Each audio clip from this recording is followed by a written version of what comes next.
ಸತತವಾಗಿ 473 ದಿವಸದಿಂದ ನಿರಂತರವಾದ ಹೋರಾಟ ಮಾಡ್ತಾ ಇದ್ದೀವಿ.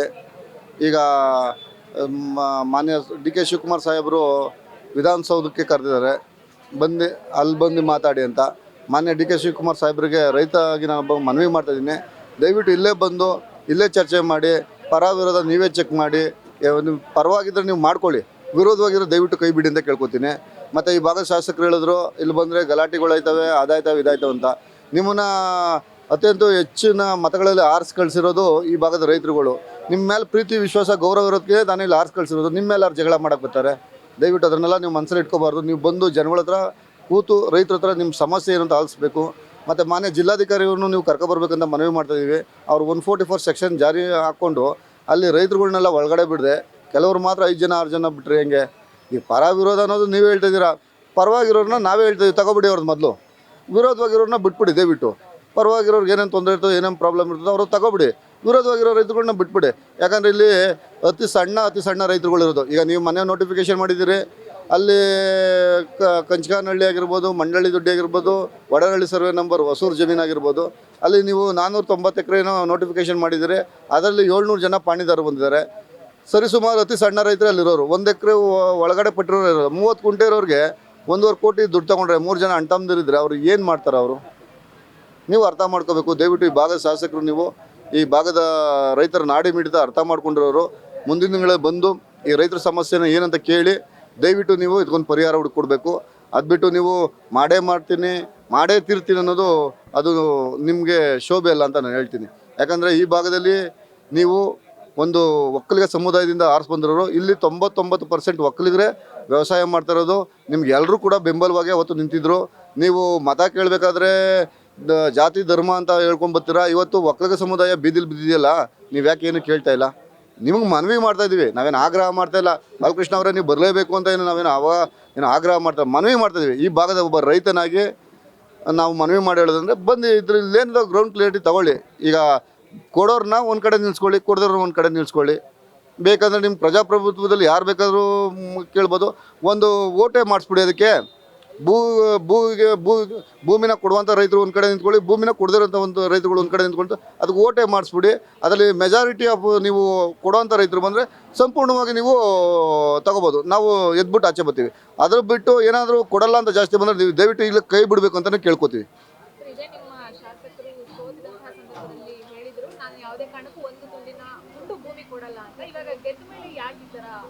ಈಗ ಅದನ್ನು ನೀವು ನಮ್ಮ ಬಾಲಣ್ಣವ್ರನ್ನೇ ಕೇಳಬೇಕು. ಸೋತಾಗ ಯಾಕೆ ನಾನು ಭೂಮಿ ಕೊಡಲ್ಲ, ಗೆದ್ದಾಗ ಯಾಕೆ ನಾನು ಕೊಡ್ತೀನಿ ಅಂದರೆ ಅದು ಅವರೇ ಉತ್ತರ ಕೊಡಬೇಕು. ಸೋತಾಗ ಯಾಕೆ ಕೊಡಲ್ಲ ಅಂದರೆ ಸೋತಾಗ ಅವ್ರಿಗೆ ಅಧಿಕಾರ ಎಲ್ಲ ಕೊಡಲ್ಲ, ಗೆದ್ದಾಗ ಅಧಿಕಾರ ಇರ್ತದೆ ಕೊಡ್ತಾರೆ. ಅದೇನೋ ಬಾಯ್ಬಿಟ್ಟು ನಾವೇನು ಹೇಳೋದಲ್ಲ, ಅದು ಎಲ್ರಿಗೂ ಗೊತ್ತು. ಪಾಪ ಅವ್ರನ್ನ ಎಲೆಕ್ಷನ್ ಟೈಮಲ್ಲಿ ನಿಂತ್ಕೊಂಡಾಗ 3 ಪಕ್ಷದವ್ರು ಕಾಸು ಖರ್ಚು ಮಾಡಿ ಎಲೆಕ್ಷನ್ ಮಾಡಿರೋದು. ಅವರು ಕೋಟ್ಯಾಂತರ ರೂಪಾಯಿ ಖರ್ಚು ಮಾಡಿರ್ತಾರೆ. ಅವಾಗ ಮಾಡಿದ್ರೆ ಏನೂ ಪ್ರಯೋಜನ ಇಲ್ಲ, ಇವಾಗ ಮಾಡಿದ್ರೆ ಲಾಭ ಅಂತ. ಅದು ಒಬ್ರಿಗೆ ಹೇಳ್ತಿಲ್ಲ, ಬಾಲಕೃಷ್ಣ ಅವ್ರು ಒಬ್ರಿಗೆ ಹೇಳ್ತಿಲ್ಲ, 3 ಪಕ್ಷದವ್ರಿಗೆ ಹೇಳ್ತಾ ಇರೋದು. ಅದೇ ಮಾಡೋಕ್ಕೆ ಹೋದಾಗ ಯಾಕೆ ಬಾಲಕೃಷ್ಣ ಅವರು ಅದು ಸ್ಟ್ರೈಕ್ ಮಾಡಿ ನಮ್ಮ ಹತ್ರ ವೀಡಿಯೋನೋ ಅದು ಏನು ಮಾಡುವಂಗಿಲ್ಲ ಬಿಡುವಂಗಿಲ್ಲ, ಇಲ್ಲಿ ರೈತರುಗಳೆಲ್ಲ ಉಳಿದು ಬಿಡ್ತಾರೆ, 20 ಲಕ್ಷ ದುಡಿತಾರೆ, ಸ್ವಾವಲಂಬಿಯಾಗಿ ಅವರೇ, ಬೆಂಗಳೂರಿಗೆ ಹತ್ರ ಅವ್ರೆ ಅಂತೆಲ್ಲ ಹೇಳಿದ್ರಿ. ಈಗ ಯಾಕೆ ಇವಾಗ ಯಾಕೆ ಮಾಡಬೇಕಿಲ್ಲಿ? ಇಲ್ಲಿ ಸ್ವಾವಲಂಬಿ ಆಗಿಲ್ವೇ? ಪ್ರತಿ ತಿಂಗಳು 6 ಲಕ್ಷ ಲೀಟ್ರ್ ಹಾಲು ಕೊಡ್ತಾ ಇದ್ದೀವಿ. ಮತ್ತು ರೇಷ್ಮೆ ರಾಮನಗರಕ್ಕೆ 35 ಕೋಟಿ 40 ಕೋಟಿ ರೇಷ್ಮೆ ಬೆಳೆ ಕೊಡ್ತಾ ಇದ್ದೀವಿ. ಪ್ರತಿ ತಿಂಗಳು KR ಮಾರ್ಕೆಟಿಗೆ, ಬನಶಂಕರಿಗೆ, ರಾಮನಗರ ಮಾರ್ಕೆಟಿಗೆ 15ರಿಂದ 20 ಟನ್ ತರಕಾರಿ ಬೆಳೆ ಕೊಡ್ತಾ ಇದ್ದೀವಿ. ಇನ್ನೇನು ಕೊಡೋಕ್ಕಾಯ್ತದೆ ರೈತನ ಕೈಲಿ? ಇನ್ನೇನು ಮಾಡೋಕ್ಕಾಯ್ತದೆ ಒಬ್ಬ ರೈತ? ದಯವಿಟ್ಟು ಇದನ್ನೆಲ್ಲ ಮನಗಂಡು ನೀವು ಮುಂದಿನ ದಿನಗಳಲ್ಲಿ ದೊಡ್ಡ ಮಟ್ಟಿಗೆ ಬೆಳಿಬೇಕು. ನೀವು ಅದರಲ್ಲೂ ನೀವು ನಮ್ಮ ಸಮುದಾಯದ ಅಂತ ಹೇಳ್ಕೊಳಕ್ಕೆ ನಮ್ಗೆ ಹೆಮ್ಮೆ ಇದೆ. ದಯವಿಟ್ಟು ಇದನ್ನು ಈಗಲೇ ಕೈ ಬಿಟ್ಟು ರೈತರು ಪರವಾಗಿ ಬಂದು ಇಲ್ಲಿ ಯಾರು ಏನು ಶಾಶ್ವತ ಅಲ್ಲ, ಅಧಿಕಾರ ಶಾಶ್ವತ ಅಲ್ಲ, ಹಣ ಶಾಶ್ವತ ಅಲ್ಲ, ಏನಿಲ್ಲ. ರೈತ ಇದ್ದರೆ ದೇಶ ಇದ್ದರೆ ರೈತನಿಂದನೇ ಹೊರತು ಎಲ್ಲ. ರೈತ ಇಲ್ಲದೆ ಏನಿಲ್ಲ ಈ ಪ್ರಪಂಚದಲ್ಲಿ. ರೈತ ಇದ್ರೇ ಎಲ್ಲ, ಪ್ರತಿಯೊಂದು ಇರ್ಬೋದು. ತಾಯಿ ಹಾಲು 9 ತಿಂಗಳು ಕುಡಿಸ್ತಾಳೆ ಒಂದು ಹಸು. ಅವನು ಹುಟ್ಟಿ ಸಾಯಗಂಟ ಅವ್ನು ಸೊತ್ತ ಮೇಲೆ ಅವ್ನು ಗೋರಿ ಮೇಲೆ ಬಿಡೋಕ್ಕೂ ಹಾಲೇ ಬೇಕು. ಒಂದು ಹಸುಗೆ ಅಷ್ಟು ಪ್ರಾಮುಖ್ಯತೆ ಕೊಡ್ತಾರೆ. ಇಲ್ಲಿ ಸರಿಸುಮಾರು 60ರಿಂದ 70 ಸಾವಿರ ಹಸುಗಳಿವೆ. ಅದನ್ನೆಲ್ಲ ಏನು ಕಸಾಯಖಾನೆ ಹೊಡೆಯೋದ? ಇವಾಗ ಅಕ್ವೈರ್ ಆಗಿಬಿಟ್ಟು ದುಡ್ಡು ಬಂದರೆ ನೀವು ಮೊದಲು ಕಸಾಯಖಾನೆ ಒಂದು ಮಾಡಬೇಕು, ವೃದ್ಧಾಶ್ರಮ ಒಂದು ಮಾಡಬೇಕು. ದುಡ್ಡು ಬಂದವನು ಅಪ್ಪವನು ಮಾಡ್ಕೋತಾನೋ ಬಿಡ್ತಾನೋ ಅದು ಗೊತ್ತಿಲ್ಲ. ಈಗ ನಾನೇ ಮಾಡ್ಕೋತೀನೋ ಬಿಡ್ತೀನೋ ನನಗೆ ಗೊತ್ತಿಲ್ಲ.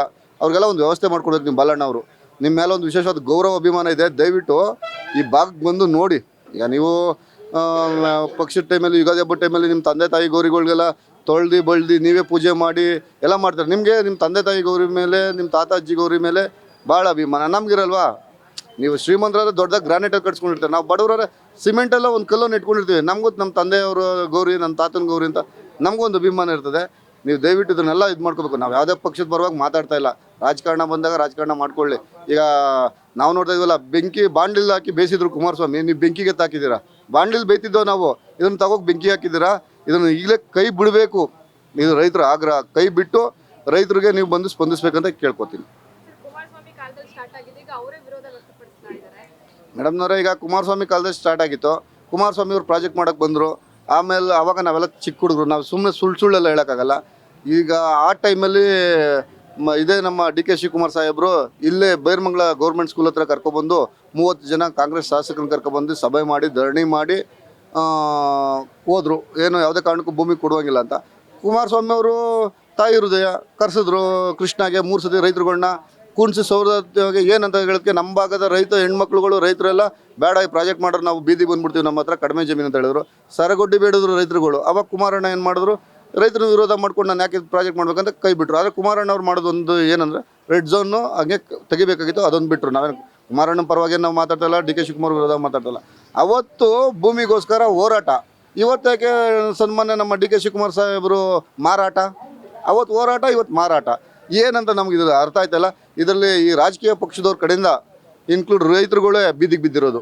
ಅವರೆಲ್ಲ ಆರಾಮಾಗಿ ಅವರೇ, ಅವ್ರ ಮಕ್ಕಳೆಲ್ಲ ಫಾರಿನಲ್ಲಿ ಓದ್ತಾವ್ರೆ, ಅವರೆಲ್ಲ ಆರಾಮಾಗಿ ಅವರೇ. ಇಲ್ಲಿ ಸಣ್ಣ ಮಕ್ಕಳು ಗೌರ್ಮೆಂಟ್ ಸ್ಕೂಲ್ ಓದ್ತಾ ಇದ್ದವರು ಅಭಿವೃದ್ಧಿ ಮಾಡಿ ಗೌರ್ಮೆಂಟ್ ಸ್ಕೂಲ್ ಮಾಡಿ, ಇಲ್ಲಿ ಹಾಸ್ಪಿಟ್ಲ್ ಆಯ್ತು, ಇನ್ನೊಂದು ದೊಡ್ಡ ಹಾಸ್ಪಿಟ್ಲ್ ಕಟ್ಟಿ. ಈಗ ಅದೇನೋ ಕ್ಯಾನ್ಸರ್ ಬರ್ತದಂತ ಈಗ ಎಲ್ಲ ಹೇಳ್ತಿದ್ರು. ಅದು ಯಾರು ಕ್ಯಾನ್ಸರ್ ಬಂದೋ ನಾವಂತೂ ನೋಡಲಿಲ್ಲ. ಬೆಂಗಳೂರಲ್ಲಿ ಪಾಪ ನಮ್ಮ ಹೊನ್ನೂರು ಪ್ರಕಾಶ್ ಅಣ್ಣ ಅವ್ರು ಹೇಳ್ತಿದ್ರು, 10 ಜನಕ್ಕೆ ಉಸಿರಾಟ ತೊಂದರೆ, 50 ಜನದಲ್ಲಿ 30 ಒಬ್ರಿಗೆ ಕ್ಯಾನ್ಸರು, 100 ಜನದಲ್ಲಿ ಒಬ್ರಿಗೆ ಅಸ್ತಮ, ಶುಗರು, BP ಅಂತ ಹೇಳ್ತಿದ್ರು. ಅದೆಲ್ಲ ಬೆಂಗಳೂರಿಗೆ ಕೆಲಸ ಮಾಡಿದೆ ಮೈಯಿಂದ ಬೆವರು ಆಚೆ ಹೋಗಿದ್ರವ್ರಿಗೆ ಅದೆಲ್ಲ ಬರೋದು. ಇಲ್ಲೆಲ್ಲ ಆರಾಮಾಗಿ ಅವ್ರೆ ನೋಡಿ, 70 ವರ್ಷ 80 ವರ್ಷ ಎಲ್ಲ ಆರಾಮಾಗಿ ಕೂತವ್ರೆ, ಎಲ್ಲ ಬಿಗಿಯಾಗಿ ಅವ್ರು ಗಟ್ಮುಟ್ಟಾಗಿ ರಾಗಿ ಮುದ್ದೆ ತಿನ್ಕೊಂಡು ಅವ್ರೆ. ಅಭಿವೃದ್ಧಿ ಮಾಡಿ ಏನು ನಾವು ಹೇಳ್ತಿದ್ದೀವಲ್ಲ, ಅಭಿವೃದ್ಧಿ ಮಾಡ್ಬೇಕಂದ್ರೆ ಒಂದು 50 ಎಕರೆ 100 ಎಕರೆ ನಂದೇ ಕೊಡ್ತೀನಿ. ನಂದು 1 ಎಕರೆ 2 ಎಕರೆ ನಾನು ಕೊಡ್ತೀನಿ. ಗೌರ್ಮೆಂಟ್ ಹಾಸ್ಪಿಟ್ಲು ಮಾಡ್ತೀರಾ, ಇಲ್ಲ ಯಾವ್ದಾದ್ರು ಮೆಡಿಕಲ್ ಕಾಲೇಜ್ ಮಾಡ್ತೀರಾ, ತೊಗೊಳ್ಳಿ, ಅದೆಷ್ಟೋ ಬೆಲೆ ಕೊಡಿ, ನಂದೇ ತೊಗೊಳ್ಳಿ, ನಾನೇ ಫಸ್ಟ್ ಕೊಡ್ತೀನಿ ಅಭಿವೃದ್ಧಿಗೆ. ಅದು ಬಿಟ್ಟು ನೀವು ACT ಮಾಡೋಕ್ಕೆ, ಕಾಂಕ್ರೀಟ್ ಕಾರ್ಡ್ ಮಾಡೋಕ್ಕೆಲ್ಲ ನಾವು ಕೊಡೋಕ್ಕಾಗಲ್ಲ ಸ್ವಾಮಿ. ಇದು ನಮ್ಮ ಬದುಕೋದು, ನಮ್ಮ ಜೀವನ ಅದೇ. ನಾನು ಇವತ್ತು ಹೇಳ್ತಿರೋ ಅದೇ ಮಾತು, ನಾಳೆ ಹೇಳೋದು ಇದೇ ಮಾತು. ಅಭಿವೃದ್ಧಿ ಮಾಡ್ತೀವಿ ಅಂದರೆ ನಂದು ಒಂದು 5 ಎಕರೆ ಜಾಗ ಅದೇ. ಗೌರ್ಮೆಂಟ್ ಹಾಸ್ಪಿಟ್ಲ್ ಮಾಡ್ತೀರಾ, ಇಲ್ಲ ಯಾವುದೋ ಮೆಡಿಕಲ್ ಕಾಲೇಜ್ ಮಾಡ್ತೀರಾ ವಿದ್ಯಾರ್ಥಿಗಳಿಗೆ, ಇಲ್ಲ ಯಾವ್ದಾದ್ರು ಒಂದು ಸಾರ್ವಜನಿಕರಿಗೆ ರೈತರಿಗೆ ಒಳ್ಳೇದಾಗೋಂಗಿದ್ರೆ ಬೇಕಾದ್ರೆ ಮಾಡಿ. ನಂದು ಫಸ್ಟ್ ನಾನೇ ಸೈನ್ ಮಾಡಿಸ್ಕೊಡ್ತೀನಿ, ನಮ್ಮ ತಾಯಿಯವ್ರ ಪಕ್ಕದಿದ್ದಾರೆ, ನಾವೇ ಬಂದು ಫಸ್ಟ್ ಬರ್ಕೊಡ್ತೀವಿ. ಬರ್ಕೊಟ್ಟಿಲ್ಲ ಅಂದರೆ ಅದು ಬೇರೆ ಮಾತಾಡಿ, 2 ನಾಲ್ಗೆ ಮಾತಾಡಲ್ಲ. ಅಭಿವೃದ್ಧಿ ಮಾಡಿದ್ರೆ ನಂದೇ ಕೊಡ್ತೀನಿ, ಸಾರ್ವಜನಿಕರಿಗೆ ಒಳ್ಳೆಯದಾಗ. ನೀವು ಎಷ್ಟೇ ಬೆಲೆ ಕೊಡಿ, ಅಷ್ಟೇ ಕೋಟಿ ಕೊಡಿ, ಇಷ್ಟೇ ಕೋಟಿ ಕೊಡಿ ಅಂತ ನಾನು ಕೇಳಲ್ಲ. ಅಭಿವೃದ್ಧಿ ಮಾಡಿ. ಒಂದೇ ಸತಿ ಎಲ್ಲನೂ ಹೂಳೆ ಎಬ್ಸ್ಬಿಟ್ಟು ನೀವು ಹೊಂಟೋಗ್ಬಿಟ್ರೆ ಮಿಕ್ತವ್ರು ಏನು ಮಾಡ್ತಾರೆ, ಸಣ್ಣ ಅತಿ ಸಣ್ಣ. ಈಗ ನನ್ನ ಏನಂತಾರೆ, ರೈತ ಮತ್ತು ಸರ್ಕಾರ ಜಾಯಿಂಟು ಸರ್ವೆ ಏನೋ ಇಬ್ಬರು ಏನಂತಾರಪ್ಪ, ಅದನ್ನು ಇಬ್ಬರೂ ಸೇರಿಸಿ ಮಾಡ್ತಾರಂಥ ಪ್ರಾಜೆಕ್ಟ್ ಅಂತ ಹೇಳ್ತಾರೆ. ಇಬ್ಬರೂ ಸೇರಿಸಿ ಮಾಡ್ತಾರಂಥ ಪ್ರಾಜೆಕ್ಟು. ಈಗ ರೈತ ಪ್ರಾಜೆಕ್ಟ್ ಮಾಡ್ತಿದ್ರಲ್ಲ, ಈಗ ನನ್ನ ಜಾಗದಲ್ಲಿ 3-4 ಜನ ಪಾರ್ಟ್ನರ್ಶಿಪ್ ಇದ್ದಾರೆ. ಭೂಮಿ ಇಲ್ದಿರೋಂಥ ರೈತರುಗಳು ಉಳಿದ ಮನೆ ಕಟ್ಕೊಂಡಿದ್ದಾರೆ, ಸೀಮೆ ಹುಲ್ಲು ಹಾಕ್ಕೊಂಡಿದ್ದಾರೆ, ತರಕಾರಿ ಬೆಳೆದವರಲ್ಲ. ನೀವು ನನ್ನ ಏನೋ ಸರ್ಕಾರದ ಪರವಾಗಿ ಜಾಯಿಂಟ್ ಮಾಡಿಕೊಂಡು ನೀವು ಅಕ್ವೈರ್ ಮಾಡಿಬಿಡ್ತೀರಲ್ಲ, ನನ್ನ ನಂಬ್ಕೊಂಡು ಇವ್ರು ಜಾಯಿಂಟ್ ಆಗಿದ್ದಾರಲ್ಲ ಪಾಪ, ಇವ್ರು 4-5 ಜನ ರೈತ ಕುಟುಂಬಗಳು, ಅವರಲ್ಲಿ ಬೀದಿಗೆ ಎಲ್ಲಿ ಹೋಗ್ತಾರೆ? ಕಾಸು ಬಂದರೆ ನಾನು ತಗೋತೀನಿ. ಈಗ ನನ್ನ ನಂಬ್ಕೊಂಡು ವ್ಯವಸಾಯ ಮಾಡ್ತಾರೋ 16 ವರ್ಷದಿಂದ ನಮ್ಮ ಜೊತೆ, ಅವ್ರಿಗೆಲ್ಲ ಏನು ಕೊಡ್ತೀರಾ? ಹೋಗಲಿ, ಅವ್ರನ್ನೆಲ್ಲ ಎಲ್ಲಿ ಕಳಿಸ್ತೀರಾ? ಅವ್ರ ಮಕ್ಕಳ ಭವಿಷ್ಯ ಏನು? ಅವ್ರ ಕುಟುಂಬದ ಭವಿಷ್ಯ ಏನು? ಅವ್ರು ಬಂಡವಾಳ ಹಾಕಿ ನಮ್ಮ ತೋಟಗಳಲ್ಲಿ ಕಟ್ಕೊಂಡಂಥ ಉಳಿದ ಮನೆಗಳ ಕತೆ ಏನು? ಇವೆಲ್ಲ ನೀವು ಯೋಚನೆ ಮಾಡಬೇಕು. ಈಗ 4 ಬಾರಿ 5 ಬಾರಿ ಗೆದ್ದಿರೋಂಥವ್ರಿಗೆ ಏನು ಅದೇ ನಾವೇನು ಹೇಳ್ಕೊಡುವಂಗಿಲ್ಲ. ನೀವು ಈ ಭಾಗದ ರೈತರು ನಾಡಿ ಮಿಡ್ತೆಲ್ಲ ಅರ್ಥ ಮಾಡ್ಕೊಂಡಿರೋರು. ನಾನು ಪರ ವಿರೋಧ ಮಾತಾಡ್ತಾ ಇಲ್ಲ. ಈಗ ಕುಮಾರಣ್ಣ ಮಾಡಿದ್ದು ರೆಡ್ ಝೋನು ಲಿಫ್ಟ್ ಮಾಡಬೇಕಾಯ್ತು, ಮಾಡಿದ್ರು, ಅದು ತಪ್ಪಂತ ನಾವು ಇವತ್ತು ಖಂಡಿಸ್ತಾ ಇದ್ದೀವಲ್ಲ. ಅವತ್ತು ಕುಮಾರಸ್ವಾಮಿ ಅವ್ರ ಜೊತೆ ಗೆದ್ದಾಗ ಜೊತೆಲಿದ್ದವ್ರು ನೀವೇನೇ, ಬಾಲಕೃಷ್ಣ ಅವರು ಕುಮಾರಣ್ಣನ ಜೊತೆಲಿದ್ದವ್ರು ನೀವೇ ಅಲ್ವಾ?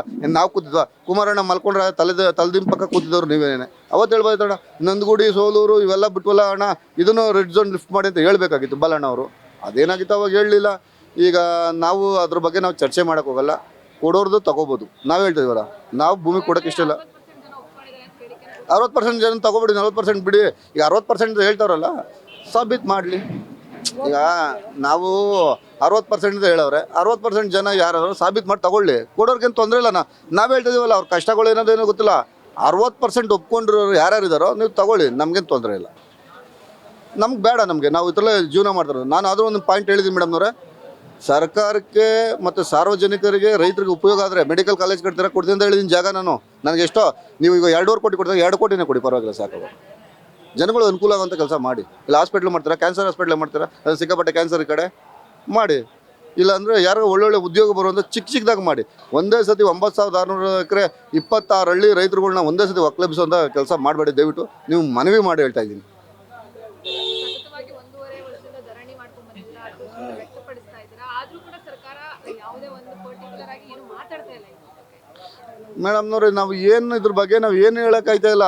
ಈಗ 1.5 ವರ್ಷದಿಂದ ನಿರಂತರವಾದ ಧರಣಿ ಹೋರಾಟ, ರಸ್ತೆ ತಡೆ, ಒನಕೆ ಚಳುವಳಿ, ಪೊರಕೆ ಚಳುವಳಿ, ವಿಧಾನಸೌಧ ಚಲೋ, ರಾಮನಗರ DC ಆಫೀಸ್ ಚಲೋ, ಮತ್ತು ಗ್ರೇಟರ್ ಬೆಂಗಳೂರು ಆಫೀಸ್ ಚಲೋ, ಎಷ್ಟು ಹೇಳ್ಬಾರ್ದು. ಇಲ್ಲಿ ನೀವೇ ನೋಡ್ತಾ ಇದ್ದೀರಾ, ಈಗ ಇಲ್ಲಿ ಬರೆದಂಥ ಲೀಡ್ರ್ಗಳೇ ಇಲ್ಲ.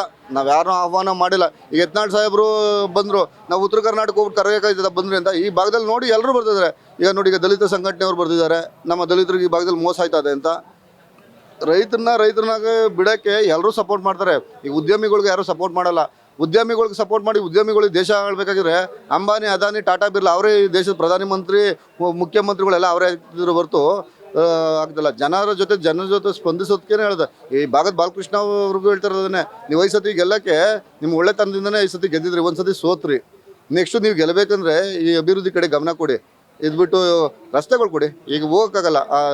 ಗೊಳ್ಳಳ್ಳಿ ರೋಡು ಏನು ಕಿತ್ತು ಮಂಡಿ ಉದ್ದ ಗುಂಡಿ 3 ವರ್ಷ ಆಯ್ತು ಗೆದ್ದೆ. ಈ ಕಡೆ ಮಕಾನು ತೋರಿಸ್ತಾರ, ನೋಡೋಕೆ ಹೆಂಗವ್ರೆ ಅಂತ.